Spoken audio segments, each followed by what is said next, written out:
James Whitaker lived quietly in his grandfather's old farmhouse at the edge of town. To most people, he was just a quiet man with a simple life. But one dusty summer afternoon, while rummaging through an old cedar chest in the attic, James discovered something extraordinary. Inside were leather-bound ledgers, faded maps, and thick stacks of land deeds, each bearing his grandfather's signature and official seals. The property lines weren't just large. They stretched across valleys, hills, and forests farther than James ever imagined. As his hand shook, realization struck. He wasn't just the owner of a farmhouse. He was the owner of hundreds of acres, prime land, untouched, unchallenged, and his by bloodline. Something in his gut told him to see this land for himself. The next morning, James set out on foot, determined to finally explore. At first, it was peaceful. The crunch of leaves under his boots, the smell of wildflowers carried on the wind.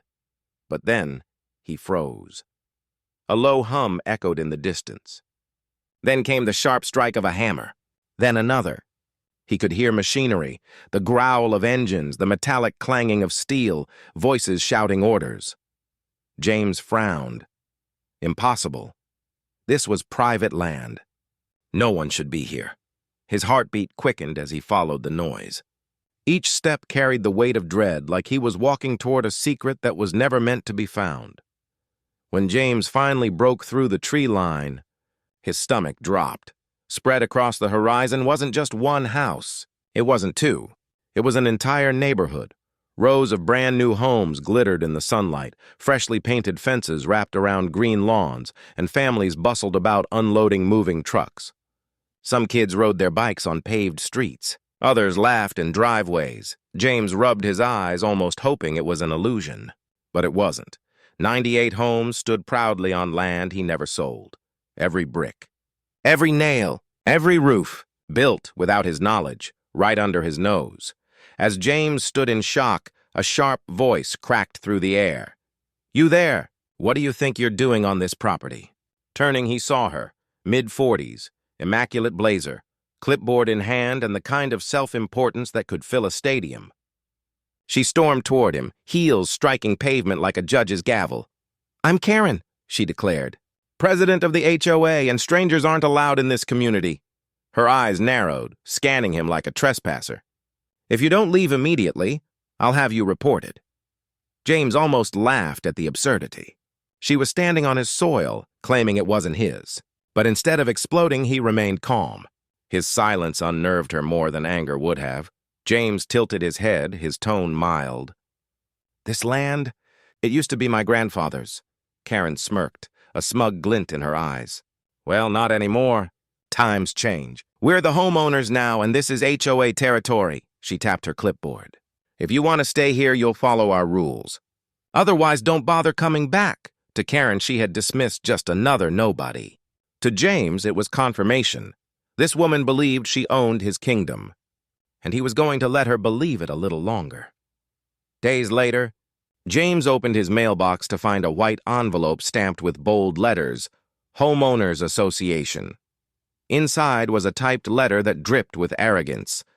A $500 community fee was due immediately. A list of mandatory HOA rules he must follow. A threat, failure to comply, could lead to removal from the neighborhood. James chuckled under his breath, folding the letter neatly. "Removal? From my own land?" he whispered. He placed the letter in a growing folder marked Evidence. Karen expected resistance. She expected James to fight back, to yell, to argue.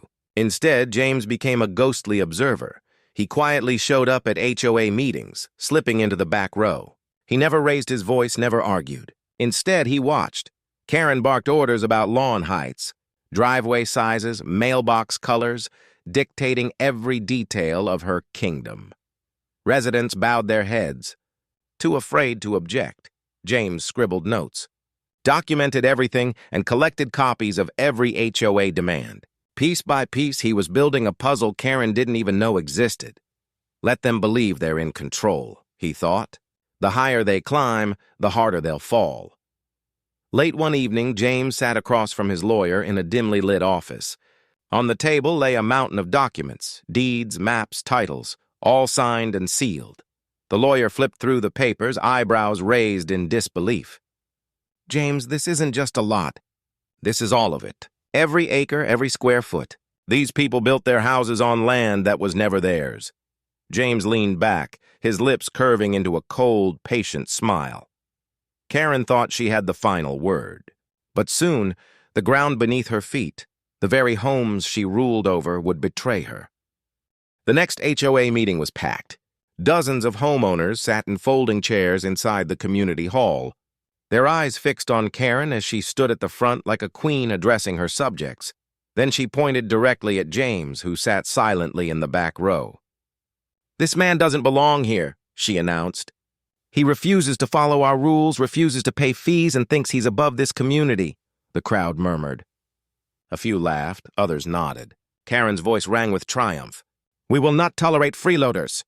James didn't flinch. He didn't argue. He simply looked at her with a calm expression that unsettled her more than anger ever could. When the room quieted, James finally spoke, his voice low but steady. "It's funny," he said, pausing just long enough for everyone to lean in. "All of you live on land that doesn't even belong to you." Silence. For the first time, Karen's confident smirk faltered. "What nonsense are you talking about?" she snapped. "This land is governed by the HOA. We're the authority here." James leaned forward slightly, his gaze piercing. "Authority built on air doesn't last long."